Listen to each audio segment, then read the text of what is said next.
Veja hoje no Almanac o preço da beleza. Jovem morre após um procedimento estético mal sucedido. Jovens são os que mais morrem vítimas de homicídios em São Luís.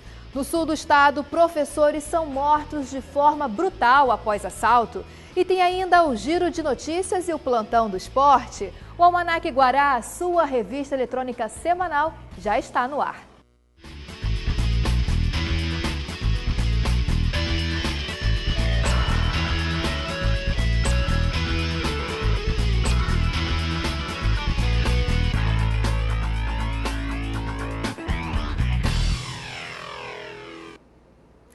O Almanac Guará de hoje começa falando sobre a morte de uma empresária por suspeita de aplicação irregular de silicone industrial em uma clínica de estética na capital.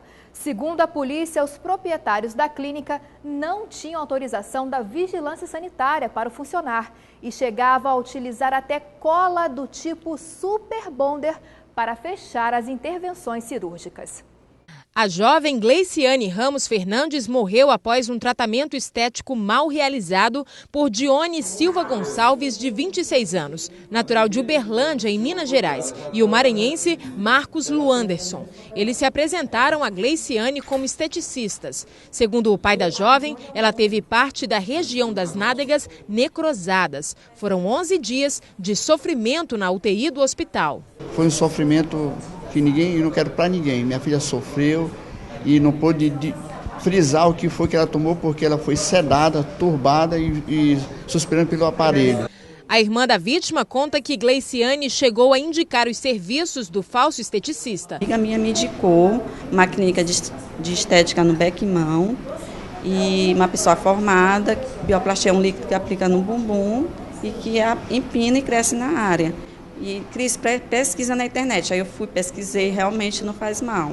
Então ela me disse desse produto. Os procedimentos estéticos eram feitos aqui neste ponto comercial e variavam de R$ 800 a R$ 2.000. Segundo os moradores, a clínica clandestina funcionava aqui há mais de um ano. O caso chamou a atenção para um outro problema: as fiscalizações em estabelecimentos relacionados às áreas da saúde. Segundo a coordenadora da Vigilância Sanitária, de janeiro a julho deste ano, cerca de 800 vistorias foram feitas nesses locais. A gente faz fiscalizações de rotina, em atendimento a reclamações, e também a gente faz as fiscalizações para licenciamento sanitário. Anualmente, todos os estabelecimentos têm que comparecer à vigilância, né, e solicitar a renovação da licença sanitária. Para quem trabalha na área há bastante tempo, como Lídia Marques, que tem 14 anos como esteticista, a reputação do profissional é fundamental, além da capacitação e condições físicas adequadas para exercer o trabalho. Ela me mostrou alguns procedimentos que são realizados em clínicas estéticas. Segundo ela, não há corte ou qualquer tipo de perfuração. Como vocês viram, eu fiz alguns procedimentos. Ao meu lado, a esteticista Lídia. Lídia, para fazer esses procedimentos é preciso tomar alguns cuidados, é preciso estar com equipamento correto, luvas, não é isso? Sim, nós precisamos estar usando os EPIs, que são equipamentos de proteção individual. Então, nós temos as luvas, as máscaras, as toucas, todo o material descartável. Na maca também usamos lençóis descartáveis. Então, tudo é feito num ambiente bastante higienizado, com muita segurança, não só para o cliente, quanto também para o profissional. Cuidados que o falso esteticista não teve. Segundo o inquérito policial, com a dupla foram apreendidos vários materiais, como anestésicos, medidores de pressão, frascos sem rótulos e até um tubo de cola Super Bonder utilizado para o fechamento das aplicações. E o pior, ele próprio não tem crédito quando afirma que a substância é A ou B, porque ele estava usando produtos sem rótulo. O caso fica como alerta para a população. Nós temos um telefone de contato aqui, que é o 3212-8282, que é o telefone que atende diretamente as reclamações. E assim, a gente tem, para a pessoa não ter medo de denunciar, inclusive as reclamações podem ser anônimas, né? E chegando a reclamação, a gente faz uma equipe para ir lá verificar se realmente procede aquela reclamação. E olha, o índice de homicídios em São Luís aumentou 31% em relação ao ano passado. Os dados são da Secretaria de Segurança Pública. Em média, acontece um assassinato a cada 10 horas. E a maioria das vítimas é formada por jovens. Medo. Falando que ia matar todo mundo, ficou todo mundo com medo. Tensão. Mortes. Os traficantes se matando e mandando matar as pessoas para tomar conta da área. A capital maranhense, conhecida por ser patrimônio cultural da humanidade, hoje é uma ilha cercada de violência por todos os lados. Muitas mortes, assaltos e fugas nas cadeias. Para se ter uma ideia, somente no primeiro semestre foram registradas 517 mortes, uma média de 73 homicídios por mês, ou seja, um assassinato a cada 10 horas e 20 minutos. E uma triste constatação: a maioria das vítimas é formada por jovens abaixo dos 24 anos. É o caso de Marcelo Henrique Guzmão, de 22 anos, assassinado a tiros na tarde de 31 de julho em um ponto de ônibus em uma das avenidas mais movimentadas da capital. O assassino é este aposentado, de 74 anos. O motivo, uma desavença pessoal. Mas a violência desenfreada mexe com todos os setores da sociedade. No transporte coletivo, motoristas e cobradores já foram assassinados. Somente este ano foram mais de 350 assaltos. E o medo é constante. Tem carro que é assaltado até 2 vezes só no horário pela manhã. Aí acho que está ficando pior. Boa parte dos crimes está ligada ao comércio de drogas. Por uma disputa territorial, os confrontos entre facções inimigas são constantes e deixam um rastro de sangue por todos os bairros. E os criminosos parecem não ter limites. Na semana passada, em uma ação ousada, derrubaram o portão de um dos presídios da capital e 9 detentos escaparam. Nas ruas, eles contribuem para mais violência, principalmente com a prática de assaltos. Mas qual o motivo para tanta violência? O tráfico tem tido um espaço grande no mercado, né? E esse mercado do tráfico é que tem provocado alguma violência em excesso em muitos lugares. Enquanto o poder público não toma providência, os moradores da cidade vivem numa espécie de era do ferro, trancados e com medo. E essa semana, mais um crime brutal aumentou o índice de violência no estado. Na cidade de Senador La Rocque, 2 professores foram assassinados a pauladas. É um mistério duplo homicídio ocorrido na vicinal que liga a sede do município de Senador La Rocque ao povoado Centro do Toinho. Os educadores Francisco Costa e Iris Linhares lecionavam no povoado Centro do Toinho 3 vezes por semana. E quando estavam retornando do trabalho, foram emboscados por volta das 10h30 da noite desta terça-feira, em cima da Serra do Araparê.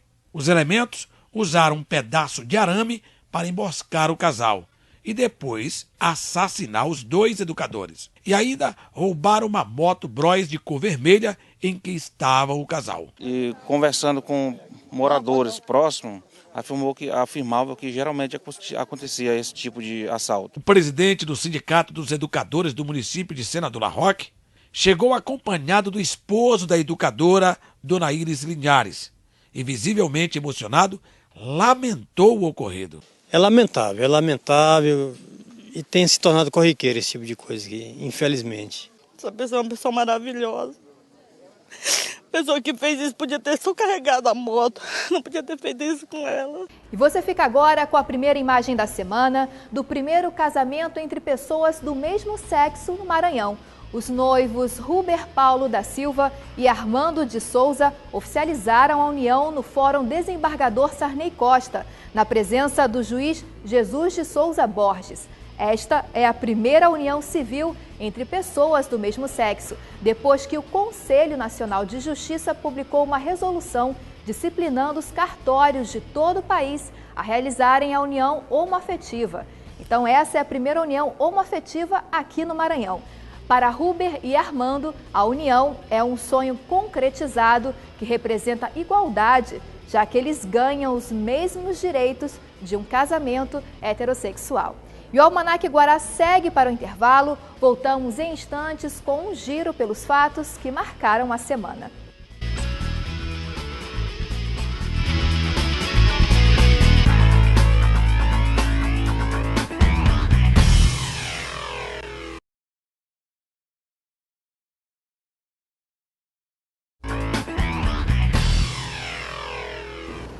Almanac Guará de volta e a semana foi marcada por mais protestos pela cidade.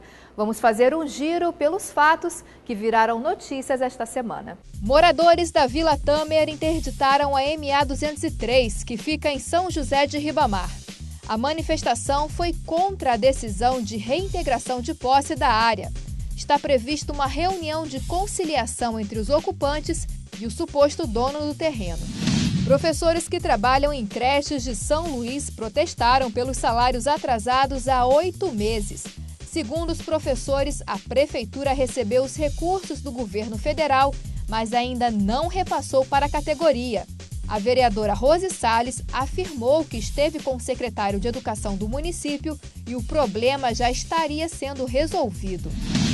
Antônio de Jesus Costa Ferreira confessou ser o autor do assassinato do operário Francisco João de Souza, no dia 19 de julho, no bairro do Monte Castelo.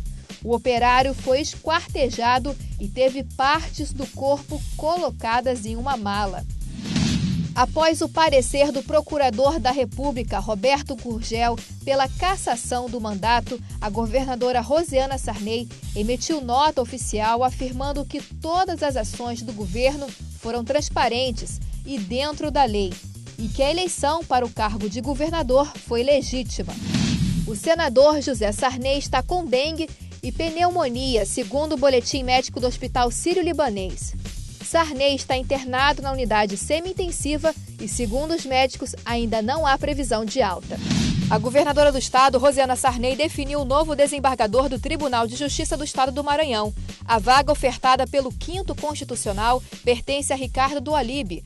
Olha, e na Câmara de Vereadores, novos protestos para debater a pauta de reivindicações dos manifestantes que ocuparam a Câmara no final do mês passado.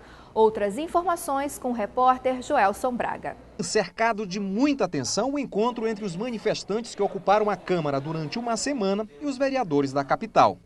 Foi acordado o número de 10 representantes no plenário, 3 na mesa diretora e 7 ao lado dos vereadores, e a galeria aberta a todos. Mas quando o grupo, que se denomina de Coletivo de Ocupação, chegou, a galeria já estava lotada e eles não puderam entrar, e aí houve confusão. Manifestantes alegam que houve agressão por parte de seguranças, mas eles negam. Depois do problema resolvido, a sessão foi iniciada. O vereador Marlon Garcia disse que o parlamento estava sendo destratado e ameaçou deixar o plenário. Mas o clima esquentou de vez quando o representante do DCE da UFMA, Giovanni Castro, usou a tribuna e fez várias críticas aos parlamentares.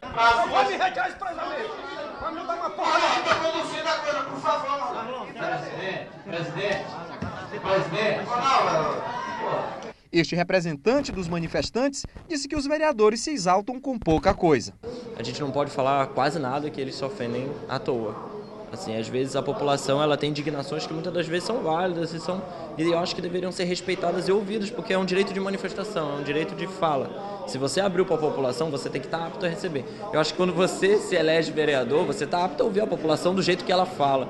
E a população que em nenhum momento xingou pessoalmente ninguém, nem faltou com respeito diretamente a ninguém. Está falando do cargo, está falando do peso de ser vereador. Dentro da sessão, os ânimos se acalmaram e os vereadores falaram que o caminho do diálogo era o mais acertado. Nós estaremos levando ao prefeito todas as pautas de reivindicação dos manifestantes e aí sim nós daremos início à resolução dos problemas dos quais eles estão pleiteando. Mas isso faz parte do processo, eu acho que esses ânimos que se acirram nesse primeiro momento, mas depois a coisa tende a caminhar normalmente. E olha, mais uma reunião deverá ser marcada entre manifestantes e vereadores, mas dessa vez com a participação do prefeito de São Luís, Edivaldo Holanda Júnior. E o número de mortes em acidentes de trânsito com motos no Brasil aumentou 263,5% em 10 anos, segundo dados do Sistema de Informações de Mortalidade, o SIM. Na capital maranhense, os registros com acidentes de moto também são preocupantes. De janeiro a julho deste ano, cerca de 200 procedimentos foram realizados envolvendo acidentes com carros e motos, sendo que a maioria foram com motocicletas. Se não houver educação por parte do motorista, se não houver fiscalização por parte das autoridades e se não houverem vias adequadas para o trânsito sempre vai causar problemas e nós vamos ter sempre esse índice alarmante de acidentes. Nesta quinta-feira, um acidente envolvendo 2 motos e um carro deixou um motoqueiro morto e mais 3 pessoas feridas na estrada de Ribamar. Este acidente é mais um que entra para os altos números das estatísticas. Dados mais recentes do Ministério da Saúde revelam que o número de mortes em acidentes de trânsito com motos no Brasil aumentou 263,5% em 10 anos. Devido à própria vulnerabilidade desse tipo de veículo, infelizmente aqui a gente entra com um fator humano também, as pessoas geralmente não são prudentes. E fique agora com mais uma imagem da semana. O Centro de Lançamento de Alcântara realizou mais um teste com o lançamento de um foguete da Operação Falcão 2. O foguete chegou a atingir cerca de 32 metros de altitude. Ainda este ano, o Centro de Alcântara deverá lançar o VS-30, um foguete de médio porte de sondagem, que vai realizar experimentos científicos no espaço. E o Almanac Guará segue para o intervalo e na volta tem o Plantão do Esporte com o melhor do esporte maranhense. Voltamos já.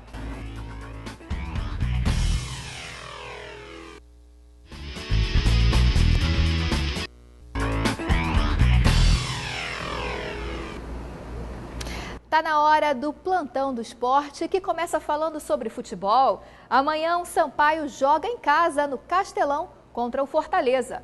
O momento é de esquecer a derrota para o CRB e pensar agora em manter a liderança do Grupo A, já que amanhã o tricolor vai tentar quebrar um tabu de 17 anos sem vencer o time de Fortaleza.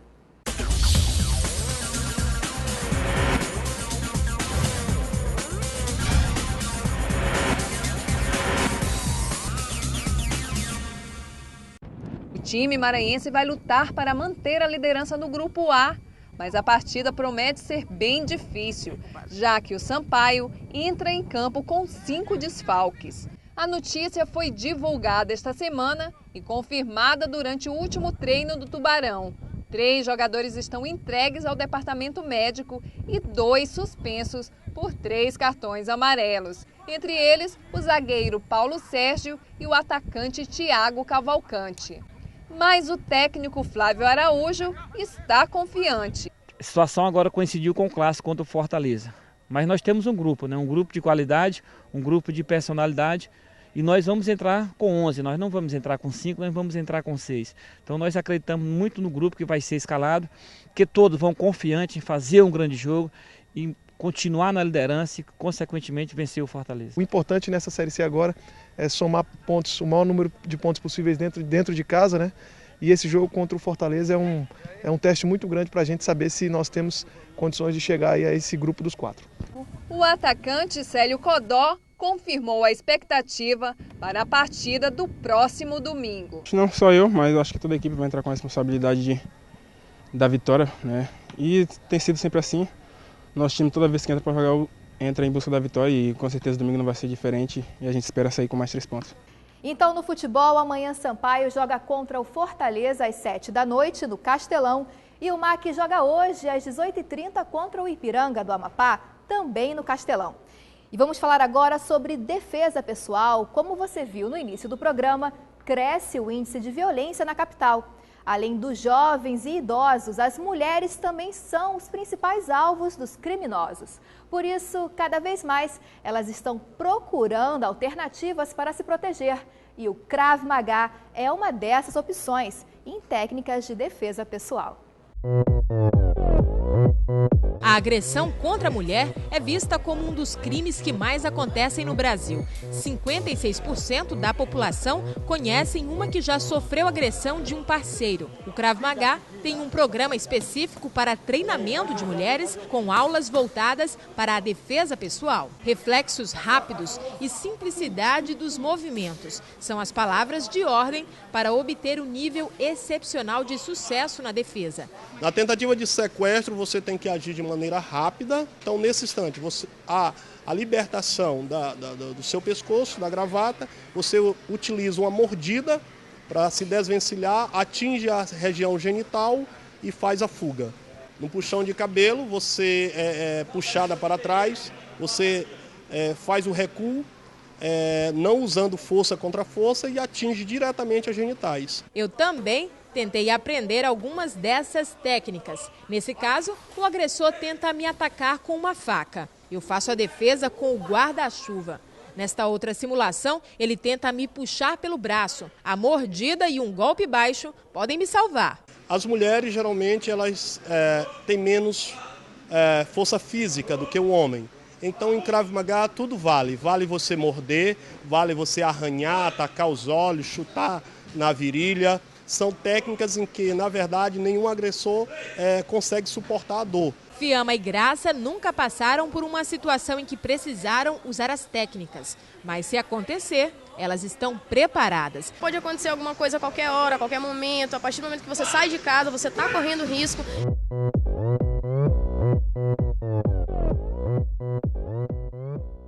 E das artes marciais para as piscinas, o Mundial de Esportes Aquáticos em Barcelona terminou com o Brasil impondo respeito. O país conquistou várias medalhas, bateu novos recordes, com César Cielo sendo tricampeão nos 50 metros livre.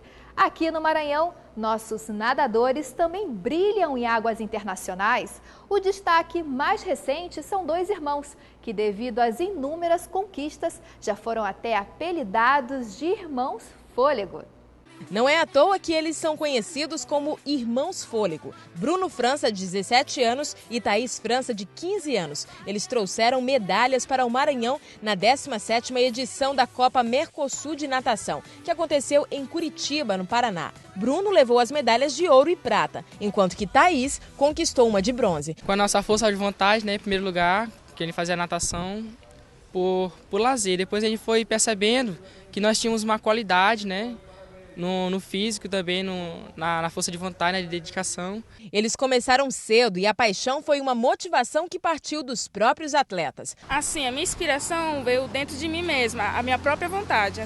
Desde criança, eu sempre gostava de banhar de piscina, ter aquele lazer, sempre gostei de brincar. O pai é só orgulho e incentiva. Ele é o patrocinador da dupla. Eles começaram a desenvolver na escola, começaram pelo esporte mesmo na escola, o exigido pela escola, E lá eles foram descobrindo o potencial dele dentro da natação. E a caçula da família já demonstra o interesse pelo esporte. Gosto, porque é muito legal, eu gosto muito de água e eu gostei dos meus irmãos nadando e também queria fazer isso. E de onde vem a inspiração? Meus irmãos e o nadador com Michael Phelps.